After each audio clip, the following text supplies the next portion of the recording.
power of the 10th Amendment, Ben, is something that modern day people we just don't seem to understand the power of that. Am I right in saying that?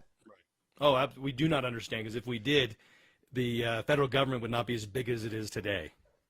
Yeah, and keeps getting bigger and bigger. Let's get into the real ID, because I don't know if it's in the media right now. Yeah. Transition to that real quick, if it's okay. You talk about not enough people doing nullification. It was something that was done very often in the first, up to the 1850s and 60s. Yep. But then it kind of died off. But then you have Rosa Parks refusing to go to the front of the bus. That's nullification. I mean, back of the bus. That's nullification. You go to the 2000s and you go to Obamacare. You had when the mandate was still there, you had states like Ohio saying, you know what, their legislature passed legislation saying we are not going to enforce that in our state, and any federal government that comes in there to enforce that, we're not going to allow it. Mm-hmm. And so people don't realize that never made, of course, the headline news at CNN, Fox, or MSNBC, right, because they don't want you to know about nullification. Yep. And then with the Real ID, that's a lot of confusion with the Real ID. But there are a lot of states, and I was involved in this in the early 2000s, especially stopping the Real ID. Some people don't know what it is, so they think, why are you against Real ID? Like, they think it means like an identification that is real. And just like Clever name. The powers that shouldn't be, they always use Orwellian doublespeak to name their bills, like the Patriot Act. Yep. No Child Left Behind. And they did the same thing with Real ID. It's an acronym, capital REAL. And what it is, it's a national ID where they were never given authority to create a federal ID. It left to each state to set the standards for that, and it was separate. There was no communication between the states. It was each one had the ability to be able to define what allowed you to get an identification in their state. And then if you moved from a different state that had different standards and you moved in and it didn't meet those standards, they would make you go through and produce more materials to be able to get an ID for that state. I used to live in Washington State, and I moved to Arizona, and I had to do that very same thing. I moved to a different state, and I had to produce different materials than I had to produce to the state of Washington. In 2005, the W. Bush administration introduced legislation into a Republican Congress, and so people think, oh, a Republican, in presidency, a Republican in the Congress, it must be good, right? It was to fight terrorism, just like the Patriot Act. And what they said what they wanted to do was to have this national database.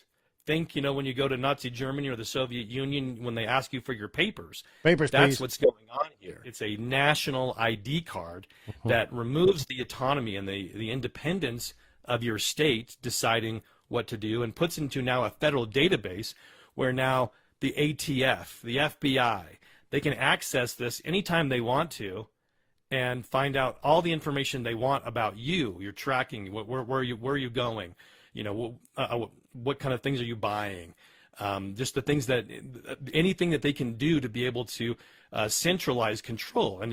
And if you don't get it, you're not allowed to fly. You're not allowed to go to a federal courthouse. You're not allowed to visit monuments.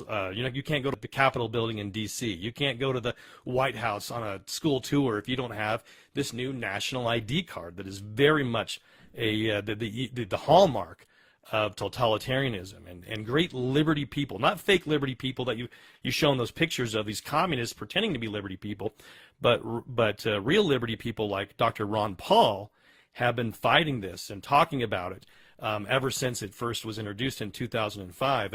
And when I was in Arizona, I led the effort there to get their state. And there were 21 states that said, you know what, we're not going to go along with that. They passed nullification saying we're not going to do that. And so right now, those states that are still not complying, the feds are now under Homeland Security. The federal government is saying that if you don't get this by May, you're not going to be allowed to fly. You're not going to be able to do these things. And so they're trying to squeeze you to implement their tyranny voluntarily by, you got the card of your own free will. Nobody forced you to. And so that way they can do this without knocking on your door and putting a boot on your face. So when the time comes, May 7th.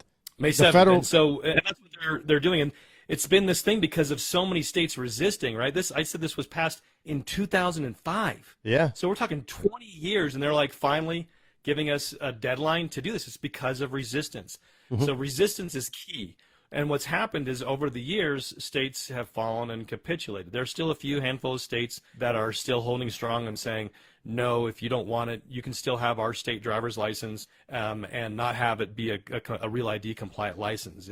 If your license has the yellow star on it, you're already compliant. And so just as an FYI, that's how you can check if you're Real ID, national ID card compliant. And and what they do is they get you. They say, oh, this is to fight terrorism. Oh, this is to fight illegal immigration, like with the EVerify for jobs and working. Well, what it actually is, it's a database where now, and it's not really about fighting illegal immigration, because the biggest part of illegal immigration is the H-1B visas that are overstayed on their welcome, and so they're bringing people here for jobs. What these things like EVerify and the Real ID are really all about is preventing political enemies of the government from getting jobs. I actually myself applied for work with the post office, and they sent me back and they said, no, I'm sorry, you failed the FBI background check. And I was like, what are you talking about? I've never been charged, let alone convicted of any type of crime. And so why is that? So I actually did a Freedom of Information Act request to get my so-called FBI criminal record from them. And I got a letter back from the FBI saying we can neither confirm or nor deny your record because it would jeopardize national security. Yep. And so that's what this is all about. It's not about stopping illegal immigration or being able to stop terrorism. It's about controlling political enemies.